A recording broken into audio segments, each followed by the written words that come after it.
আপনার যদি এতই মহা অনুভূতি দেখানোর ইচ্ছা জাগে, আপনার বাবার টাকা দিয়ে আপনি কিনে দেন। জাকাতের টাকা আপনার বাবার টাকা নয়, এই টাকা আপনার কোনো অধিকার নাই, এই টাকা আপনার বাবার টাকা নয়, এটা গরিবদের। আল্লাহ আপনাকে ধনাঢ্য করেছেন, আল্লাহ আপনাকে নিসাব পরিমাণ সম্পদ দিয়েছেন, এই সম্পদ থেকে আল্লাহ গরিবের হক রেখেছে। সেই টাকা দিয়ে আপনি কাপড় কিনে দিতে পারেন না, কারণ এই টাকা তো আপনার না, এটা গরিবের টাকা।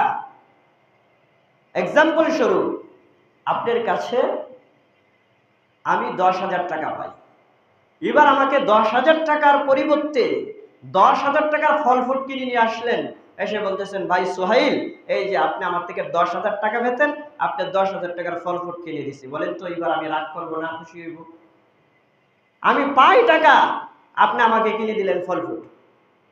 তো অনুরূপ ভাবে গরিবের জাকাতের টাকা পাওয়ার যোগ্য তাকে আপনি কাপড় কিনে দিচ্ছেন কেন?